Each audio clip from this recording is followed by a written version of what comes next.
God. If he's wanting to rub it in their noses, now he's the captain, now he's over them, now he's superior to everybody that ran him off, and this is what Jephthah does. And Jephthah uttered all his words before the Lord in Mizpah. Do you see what happens here? This is a vain man that gathered vain men unto him. This is a man that somehow went out angry, went out bitter, went out discouraged, went out depressed, and something has happened to Jephthah because now they've given him everything that any human being could possibly want. If it's just power and possession and prestige, if that's really what you're after, he's got it already, and now he has it. Now he goes to pray. Now he goes to pray. Mizpah means watchtower. You see, I believe that Jephthah went home, that's where he's from, and he went to the place that he watched for God. He went to the place to speak to God again. He went to the place to communicate with God. This boxing illustration that I gave you, we were at the end of the second round. And I sat down in that chair, and my coach is telling me to throw in the towel, to give it up. And I, if you can understand a 17-year-old kid in the middle of a fight like that, if you've ever been in a boxing ring, 3 minutes as a kid is like an eternity. And as we're sitting there in those seats, and he's talking to me, and I'm trying my best to decide, what am I going to do? Now, I was not saved, but now I hate to put my coach in this light, but in a sense, that's the same voice that I've heard over the last 35 or 40 years as a Christian. When I get weary, when I'm attacked, when I'm beat up, I'll hear that voice saying, throw in the towel. Give up. Quit trying. So many times over those years with the sailor ministry that we had, the military ministry, that we go up to Great Lakes Naval Base, and I was a police officer before I went to Bible college, and I used to tell everybody, and it's not far from being a lie, I used to tell them that I spent more time in the back of a squad car directing the military ministry than I did as a police officer. Because we got arrested, we got kicked off the base. I'd be off base on the sidewalk, and the North Chicago police would come up and arrest me. You say, what were you doing? Telling somebody about Jesus. And it would be over and over. One day I had 70 sailors on 2 buses outside the gate ready to roll. We were getting ready to roll, and security pulled up and made all of them get off the bus. Told them they couldn't go with us. And I drove back home after working and preparing and had all these boys. I got back home with empty buses. And I would get so discouraged. And I would think, Lord, maybe I wasn't meant to do this. Maybe I wasn't meant to serve you like this. You know, it seemed like everybody else is producing. And I even had a staff member one time, I guess he was trying to be an encouragement, walked up and put his hand on my shoulder. I was in the middle of one of these battles up at the base, and it was just week after week just getting beat to death. And he walked up, put his hand on my shoulder, and he said, I'm praying for you, brother. And I said, man, I appreciate that. It's been a rough haul. And here's what he said. He said, I know it's got to be tough when God's hand's not on your ministry. I'm a fighter. But when he said that, I didn't have the strength to even fight. I just walked away. I thought, is that true, God? Have I done something so wrong that you won't use me? I've heard that voice so many times. And as I sat in that chair, and he said, we need to throw in the towel. There's about 1,000 people, like I said, in there, and they're all sitting down because it's in between rounds. They stand up during the rounds and scream and holler, but everybody was sitting there, and they're probably eating their popcorn or doing whatever they're doing, and I'm sitting there trying to decide, and the seconds are ticking away because we only have about a minute in between rounds, and I'm trying to, what do I do? My coach looked at me, he said, you got to throw in the towel. You're not getting to him. And I thought, you'll tell me something I don't know. And all of a sudden, it's a memory that'll be in my mind till I go to heaven. About 2/3, 3/4 of the way up on this side of that big auditorium, one man stood up in the crowd and began to yell at the top of his lungs. Come on, son. You can get him, son. You can get him. Come on, son, get him. And I looked out there, and I couldn't barely see out of my left eye, and looked up to the stands. It was my daddy. My daddy's hearing me tonight. He just went to heaven in July. And he was hollering. And I turned and looked at my coach and said, I'm not quitting. My daddy never taught me to quit. Can I tell you, I didn't say it then, but I knew my daddy believes in me. And the bell rang, and I jumped up, and I went after that guy like a crazy man. I lost every bit of form. I ran at him, and I didn't throw my jab so nice. I just... And for about 2 minutes, I just kept... This guy just covered up. He's like, this man's gone insane. He was all covered up, and he had his head down, and I'm just beating his arms, and I'm beating his gloves, and I'm beating and beating. And if you've ever had those gloves on your hand, those 12-ounce gloves, what we're using then, after a while, they start to feel like they're about 40 pounds apiece.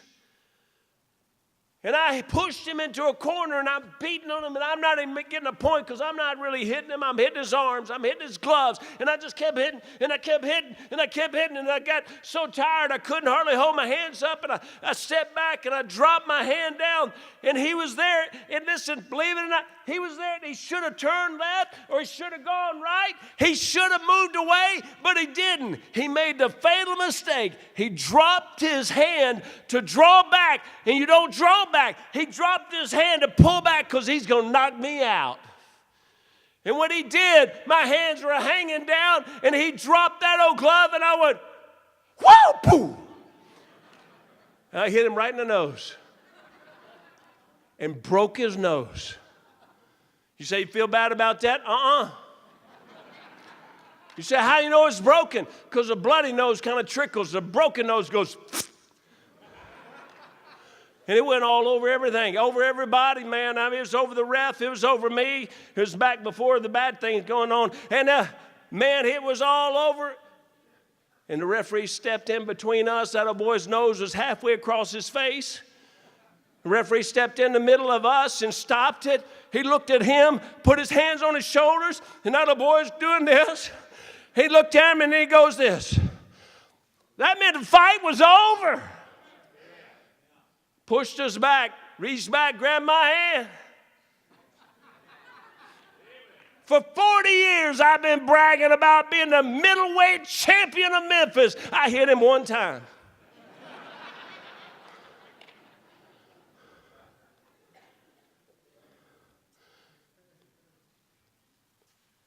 But you know what? I had two choices just like you do tonight, young people. You see, we got two voices we can listen to.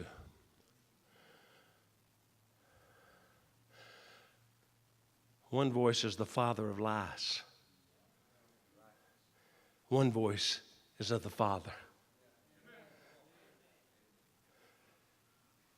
And I thank God up to this point, as weak and as weary as I've been at times, thank God I could always turn back and hear the Father. Do you know what he said? You can do it, son. You can do it. You can get him, son. And you know why I can get him? Because I can do all things through Christ which strengtheneth me. And young people, it's about time that you decide, listen, put away the lies. The father of lies is speaking to you, some of you right now, telling you it's not for me, and I can't be used of God, and I don't know what I could do. And some of you are even going to die and go to hell because the father of lies have lied to you and told you that you can't get saved. You say in our churches? Yeah, there's some out here that, here's what's happened. You somewhere along the way, you walked forward when some other kids did, and you did, and you're thinking, well, nothing happened to me like happened to them. It must not work for me. Let me tell you something. That's a lie from the father of lies. The Father believes in you. The Father believes in you. You see, right now, tonight, you have a decision to make. Who are you going to believe? Who are we going to believe? I've watched it for too many years. Young people, because maybe you don't have everything everybody else has. Or maybe you don't come from a home with a mom or a daddy. Maybe you don't have the background and everything. Listen, when I first went to Bible college, and I'll be done with this, when I first went to Bible college, the most discouraging thing, forgive me, but back then, I had heard way too much of this, but back then, it seemed like everybody preached on how they did everything right all the time. One man get up and say, I always get up at 4:30 in the morning. And I'd say, I don't always do nothing. Another guy say, I always stay up to midnight and go. And I would say, the only thing that I always do is I always never do.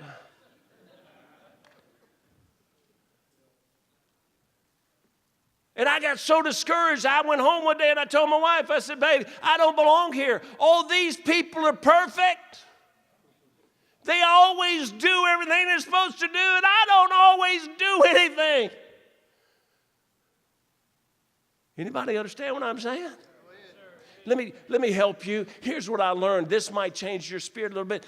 I learned that when they say, I always get up at 4:30 in the morning, it means they always have since they didn't. You get me? I get up every morning. I get up every morning too. Sometime. Ray Young one time said, he said, I have a 6 and 6 rule. I never sleep more than 6 hours, and I never sleep past 6 in the morning, regardless of what time I went to bed. I got up and I said, fellas, I got a 12 and 12 rule. I don't sleep past 12 hours, and I don't sleep past 12. No, I think we ought to do everything we can to be as consistent as we can. But the reality is, forgive me, I didn't come from where they came from. When I went to Bible college, I didn't even know the books of the Bible. If they told me to turn to the book of Hezekiah, I would try. And I was 27 years old. I didn't know. And I got so close to just throwing in the towel. But one day I was sitting out on a little swing that's in a little mall area, a little tiny mall area in the middle of our buildings up there. And I was a sophomore in college, and I was just beat down, and the old devil was on my shoulder telling me, you ought to just throw in the towel. And I sat down, and I had my Bible open, and God turned to Acts 26. The wind was just blowing it. And then one page just started doing this. And I started reading Acts 26. And I looked straight down, and God said, He called me to be a minister. You know what? You say, is that really God?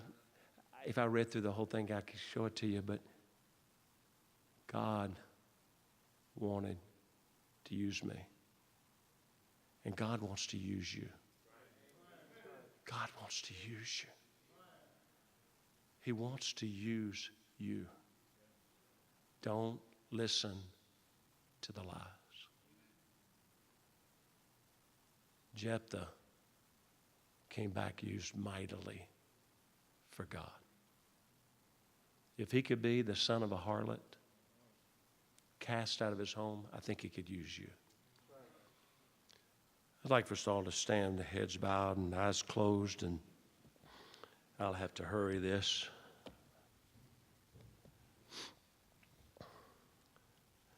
But I just want to ask you, be honest now. Nobody looking around. Be honest.